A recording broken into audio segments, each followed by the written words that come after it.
Ya, kembali lagi dengan saya, Gunawan. Kita kembali membahas mengenai apa sih yang dimaksud dengan short conversation, ya. Nah, di sini saya maksud short conversation adalah di dalam pembicaraan hanya yang berbicara si A sekali dan si B sekali. Jadi simple, ya. Beda nanti dengan long dialogue. Nah, jadi ini hanya satu percakapan. Jadi kalau si A bertanya atau berkomentar, si B mengomentari atau menjawab. Nah, jadi seperti itu. Nah, strategi yang paling mudah, yang paling sederhana untuk memahami text short conversation adalah yang pertama adalah fokus ke jawaban si B atau komentar dari si B. Karena itu yang selalu akan ditanyakan nanti, ya. Bagaimanakah pendapat si B? Apa yang dimaksud dengan si laki-laki tersebut? Apa yang dimaksud dengan si perempuan tersebut, gitu ya. Oke, yang kedua, lihat jawaban yang mengandung sinonim. Ya, sinonim artinya persamaan makna. Ya, persamaan makna bisa saja kalau misalkan ekspresi negatif, contohnya dalam kalimat ini I have no idea, maksudnya berarti tidak tahu. Ya, atau kalau ada kata yes yes berarti nanti jawabannya agree. Jadi kalau misalkan ini berarti sinonim, ya, makna yang sama, bukan kata yang sama atau kalimat yang sama seperti yang di nomor 3 ini. Hindari jawaban yang mengandung kalimat yang mirip atau sama. Oke, kita lihat contoh langsung yang pertama. Saya buat di sini A dan B, ataupun kadang-kadang di sini woman man woman, ya. Oke. Can you tell me if today's movie is tragedy or comedy? Kamu bisa nggak kasih tahu saya kalau hari ini filmnya tragedi atau komedi nggak sih? Kalau si B-nya jawab saya nggak tahu. I have no idea.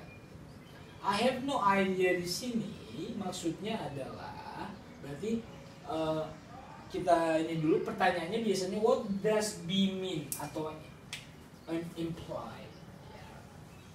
Imply. Nah, dua kata ini yang sering ya, imply dengan mean itu sama. Maksudnya, apa yang maksud si B apa sih? Nah, bahasa sehari-harinya maksud si B ini apa sih? Nah, si B ini berarti kita fokus si pembicara B. Jadi jawaban si B atas pertanyaan si A ini yang nanti akan ditanyakan, ya. What does be mean or imply? Oke.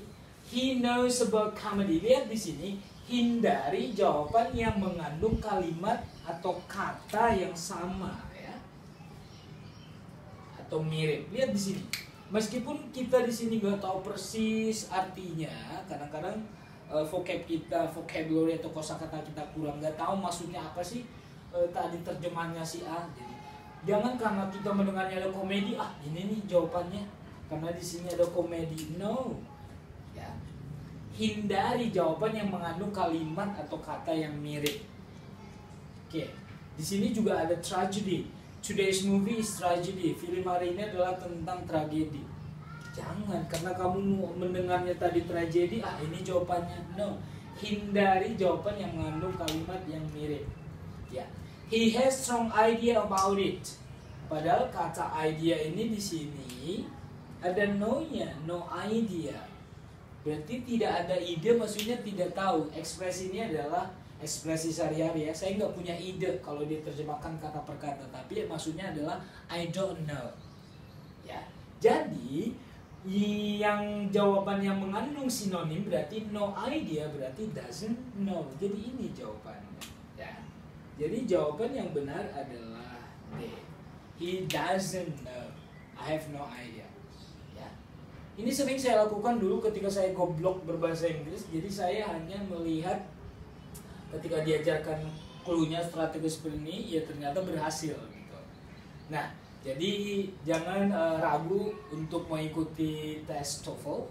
Meskipun kemampuan bahasa Inggris kita sedang-sedang saja, kita ikuti dulu strategi ini. Lama-lama ketika kita nanti sering, bisa karena biasa ya, sering mengikuti tes TOEFL, sering membahas soal-soalnya, lama-lama kita akan secara nggak langsung menambah vocabulary, dan kedua strateginya kita semakin paham, ya. Oke, jadi inilah contoh pertama yang saya buatkan dulu untuk strategi yang 3 ini ya. Oke, karena kebanyakan soal nanti pertanyaannya adalah what does the woman imply? What does the woman mean? Berarti kita harus fokus ke si pembicara B atau si lawan bicara si A. Kalau di sini perempuan, di sini laki. Kalau di sini laki, di sini perempuan, biasanya seperti itu. What does the woman imply? What does the man imply? Oke, jadi kita fokus si pembicara B ya, yang menjawab pertanyaan si A atau yang berkomentar terhadap kalimat si A. Oke. Nah, dan yang kedua selain yang 3 ini strateginya adalah kita fokus ke kata tanya what, who, and where. Dan paling banyak nanti dari 30 soal yang short dialogue, kata tanya ini pasti nanti ini yang sering muncul ya. What does the woman imply? What does the man imply? Ya, jadi kata what. Sedangkan nanti yang who untuk menanyakan siapa sih kira-kira yang berbicara.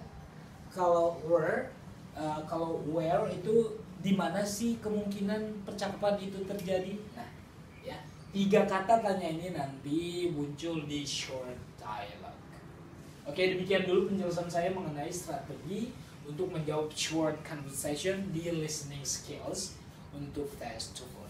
Nanti saya buatkan contoh kedua untuk menjawab sesuai dengan strategi yang ada di sebelah kiri. Ini nanti saya hapus, saya buatkan contoh beda. Sampai ketemu lagi.